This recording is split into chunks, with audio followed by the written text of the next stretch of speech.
हल्दी घाटी को देखने के बाद हम कोमलगढ़ के लिए निकल पड़े हैं। और ये जो हाईवे है ये नया बना हुआ है, पहले ये हाईवे नहीं था।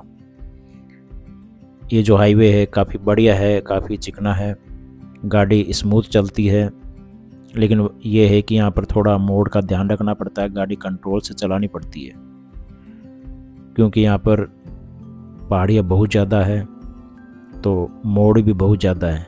और जिधर देखो उधर पहाड़ियाँ है।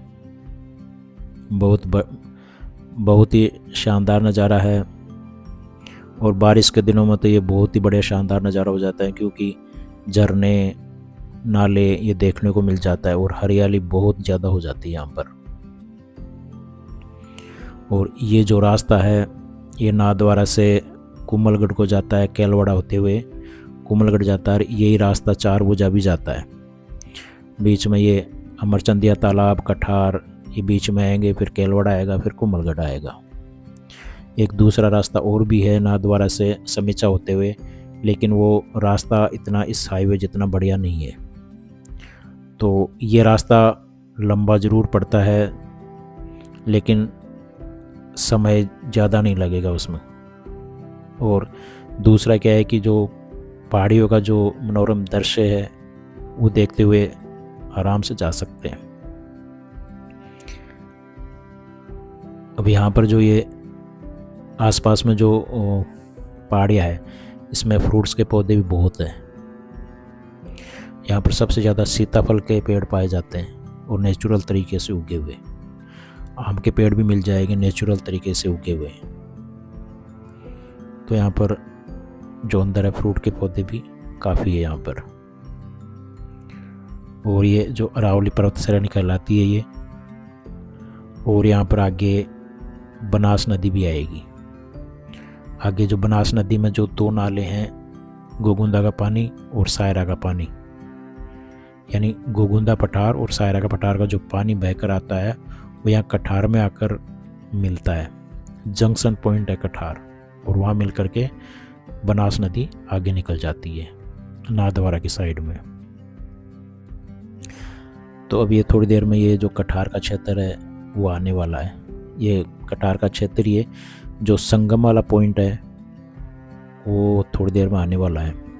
ये जो पहाड़ दिख रहे हैं ये पहाड़ के उस साइड में आएगा।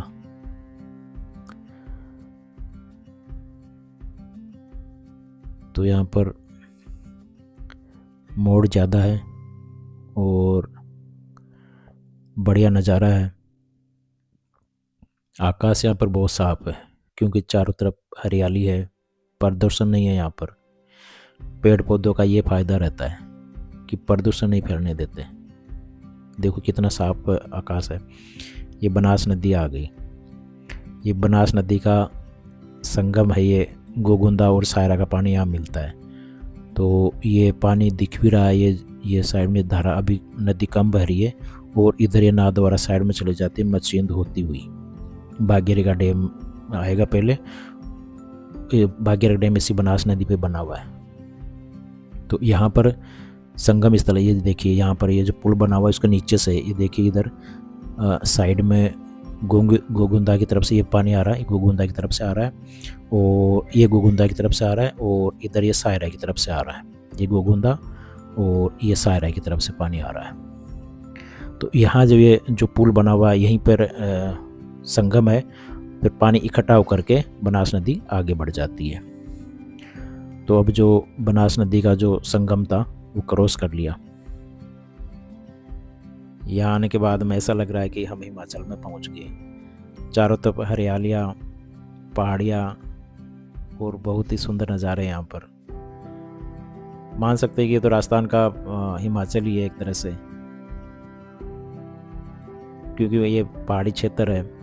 बस ये है कि जो इसकी जो इन पहाड़ियों की सुंदरता है वो बनी रहे, क्योंकि यहाँ भी धीरे धीरे डेवलपमेंट हो रहा है। डेवलपमेंट के साथ साथ में पेड़ों की अंधाधुंध कटाई, पहाड़ों की कटाई, तो ये सब हो रहा है। जैसे अभी ये रोड हाईवे बना तो इसके आसपास में लोग ज़मीनें खरीद रहे हैं और वहाँ पहाड़ी को समतल करा रहे हैं, पेड़ों को काट रहे हैं। अब यहाँ पर हम पहुँच चुके हैं केलवाड़ा। कोमलगढ़ से 7 किलोमीटर दूरी पे, यानी यूँ कह सकते हैं कि केलवाड़ा से कोमलगढ़ 7 किलोमीटर दूरी पे है। केलवाड़ा कोमलगढ़ का नज़दीकी कस्बा है। यहाँ से बस वगैरह मिल जाती है, यहाँ बस स्टैंड है, रोडवेज वगैरह यहाँ से मिल जाती है, बाकी और साधन भी मिल जाते हैं। क्योंकि जो कोमलगढ़ का फोर्ट है वो तो बिल्कुल जंगल में है। अभी तो वहाँ पर रिसोर्ट वगैरह काफ़ी बन गए वहाँ पर, नहीं तो वहाँ रुकने की व्यवस्था भी नहीं थी। अब तो फुल है वहाँ पर रिसोर्ट वगैरह, लग्जरी रिसोर्ट वगैरह बन रहे हैं वहाँ पे। तो वो नहीं बने थे तब यहाँ पर ये जो केलवाड़ा है यही मेन जगह था, यहीं से साधन पकड़ना पड़ता था लोगों को। अब हम केलवाड़ा क्रॉस कर चुके और यहाँ से जो रिसोर्ट वगैरह है वो स्टार्ट हो जाएंगे यहाँ पर। यानी जो 7 किलोमीटर की दूरी है ये पूरे यहाँ पर रिसोर्ट आएंगे, बढ़िया रुकने की बहुत शानदार व्यवस्थाएं हैं। अब देखिए सामने ये रिसोर्ट दिखने लग गया और इधर साइड में ये लाखेला तालाब है। ये लाखेला तालाब जो है इसके किनारे पर बहुत सारे लग्जरी रिसोर्ट बने हुए हैं और यहाँ पे बोटिंग भी होती है। टिकट लेकर यहाँ पर बोटिंग कर सकते हैं आप। ये देखिए कितना बड़ा रिसोर्ट बना हुआ है यहाँ पर। ये जो राइट साइड में ये दीवार दिख रही है यहाँ भी पूरी पहाड़ी पर रिसोर्ट है और छोटे मोटे रिसोर्ट नहीं, लग्जरी रिसोर्ट है। सारी सुविधाएं वहाँ पे, स्विमिंग पूल, खाना, रहना, बड़े शानदार कमरे, बहुत बड़े। एक ये रिसोर्ट ये दिख रहा है। तो यहाँ पे रिसोर्ट की तो भरमार है।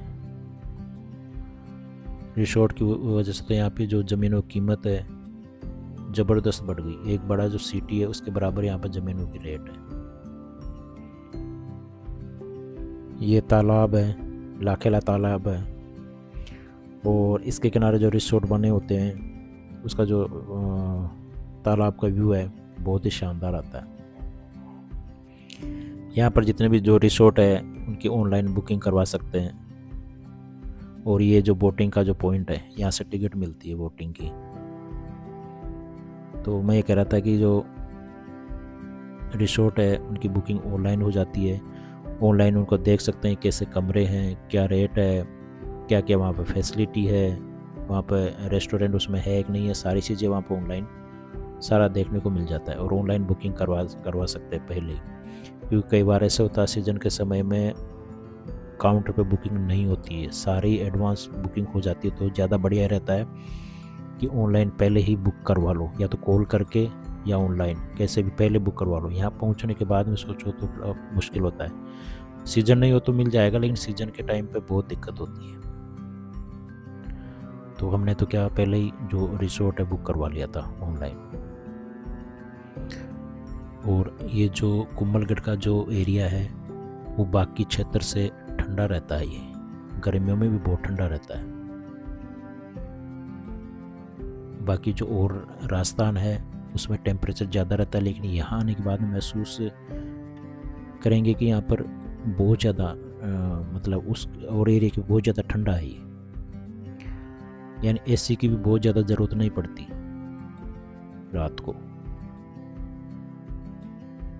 क्योंकि यहाँ पर पेड़ वगैरह, पानी है, यहाँ पर नाले बहते रहते हैं और पेड़ है, हरियाली है। और दूसरी बात क्या, ऊंचाई पे अब देखिए कि आसमान कितना साफ है, बिल्कुल साफ है, यानी प्रदूषण नहीं यहाँ पर। और उसकी वजह है कि ये पहाड़ियाँ, हरियाली, इसलिए यहाँ पे प्रदूषण नहीं है। ये देखिए ये जो रिसोर्ट है बने हुए, खूब सारे बने हुए रिसोर्ट यहाँ पे। बस ये है कि जो यहाँ पर जो डेवलपमेंट है वो इस तरह डेवलपमेंट हो कि प्रकृति का भी ध्यान रखा जाए। यानी डेवलपमेंट इस तरह हो प्रकृति की सुंदरता को निखारे, ना कि नष्ट करे। ऐसा डेवलपमेंट नहीं होना चाहिए। यानी प्रकृति के साथ में अपने को आगे बढ़ना चाहिए तो ज़्यादा सही रहता है। तो ये चीज़ें बची रह जाती है। लेकिन ज़्यादातर क्या होता है कि अंधाधुंध कटाई करके और कैसे भी अपने तरीके से कैसे भी करके, प्रकृति का तो कोई साथ, मतलब प्रकृति को साथ नहीं लेते, ऐसे अपने तरीके से डेवलपमेंट करना शुरू कर देते हैं। वो गलत है।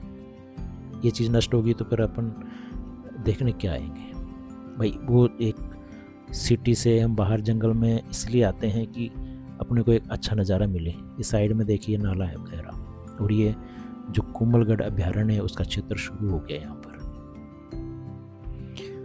और यहाँ पर ये जो कुंभलगढ़ फोर्ट है वो भी ज़्यादा दूर नहीं है और हम पहुँच गए हैं हमारा जो स्टे आपने बुकिंग करवा रखा था यहाँ पर। बस हम यहाँ पर स्टे करेंगे, फिर कुंभलगढ़ फोर्ट देखने जाएंगे।